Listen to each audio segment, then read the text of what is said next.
You're listening to Puma Podcast. Hi, I'm Bella Perez Rubio, Puma Podcast, and you're listening to Teka Teka News. Balitang thinking, hindi breaking. In this episode, Overall indicators now suggest that the labor market is recovering thanks to the strong rebound of the economy and some positive developments such as increasing digital solutions and increasing female labor force participation. However, challenges remain as indicators of jobs quality lag behind and poverty rates increased. And the challenges are particularly acute for the youth group. the World Bank has just released the latest edition of its Philippine Jobs Report. We walk you through their findings.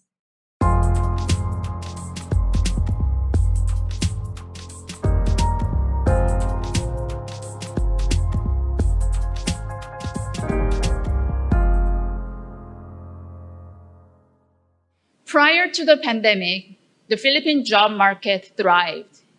It benefited from robust and sustained economic growth. It was over 6% a year, among the highest in the region.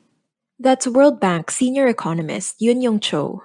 She was presenting the Philippine Jobs Report titled Shaping a Better Future for the Filipino Workforce as a lead author. The number of jobs grew faster than the workforce, keeping unemployment rate pressed down. Productivity of workers accelerated. This productivity growth is more in recent years, and it was driven by the service sector.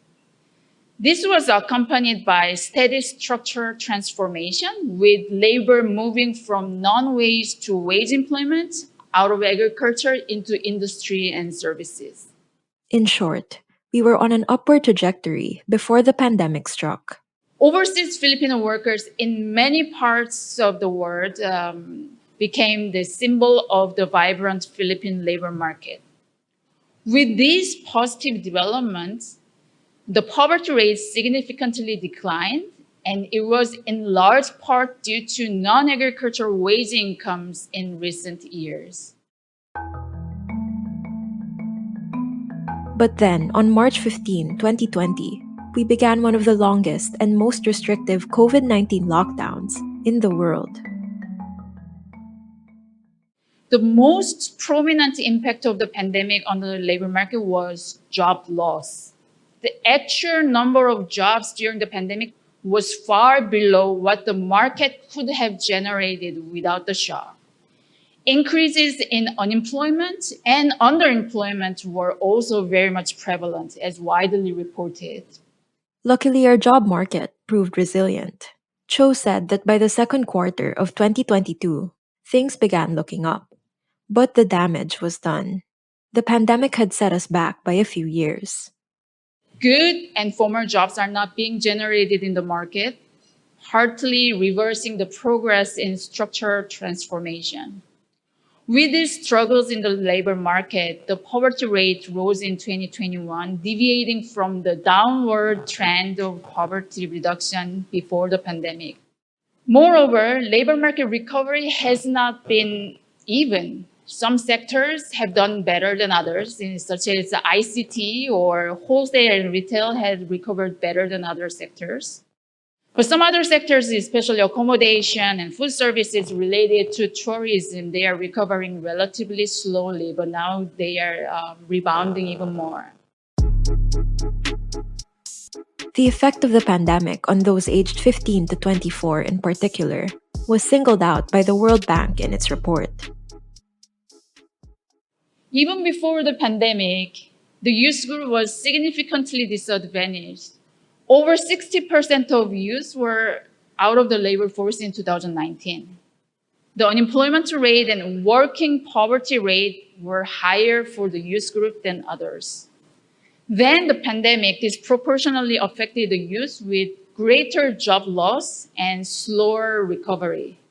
The Philippine youth group, unfortunately, are experiencing multiple crises all at the same time: learning due to school closure, employment, and poverty challenges.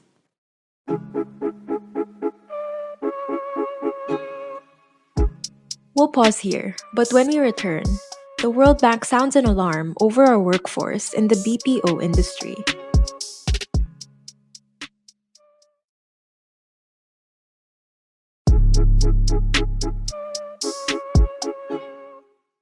While we've suffered major losses, there were gains made during the pandemic as well.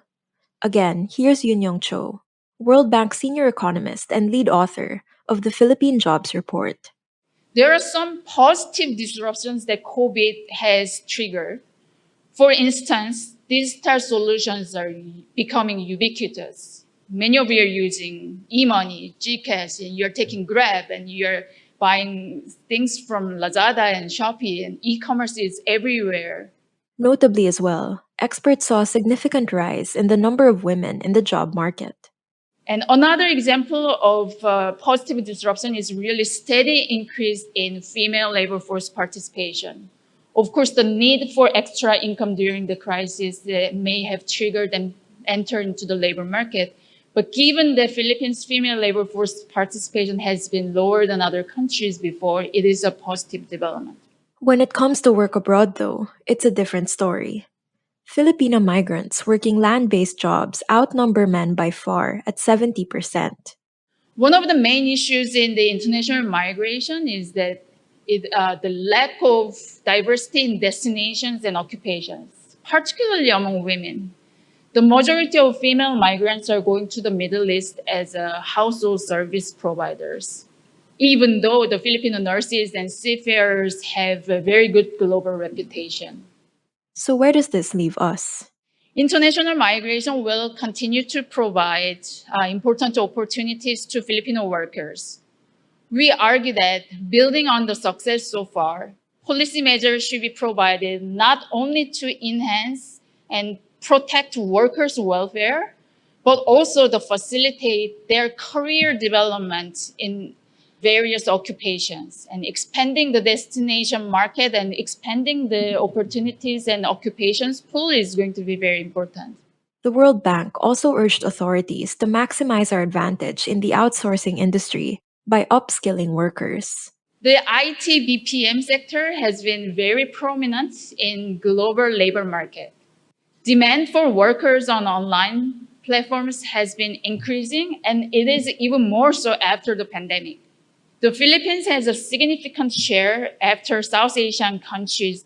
While the sector has a great potential to create jobs, so far Filipino workers are more active in low-skilled tasks such as clerical or data entry compared to their other counterparts working on software development and IT sector, more productive sector. This is in part due to the low digital skills.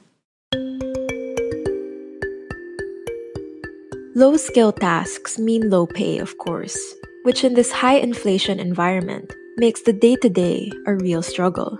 And in the long run, the stubbornly high underemployment rates we're seeing now are a real problem. Underemployment is when people can only find part-time jobs when they want to work full-time, or when the jobs available are of such low quality they don't maximize the worker's skills or training. Take, for example, an engineering graduate who takes a job at a call center, answering customer inquiries, or who does freelance consulting work because they couldn't find something in their field. So the question is, how can policies help the jobs market and the key players in the market tackle some of the challenges and seize the opportunities? And that was today's episode of Teka Teka News. Again, I'm Bella Perez Rubio. This episode was edited by Pidoy Blanco. If you like this episode, share it with a friend or two. And don't forget to give it a 5-star rating on your podcast app. At para sa mga mahilig manood sa YouTube, Puma Podcast na rin po kami doon. Just search Puma Podcast and subscribe to our channel. Thanks for listening.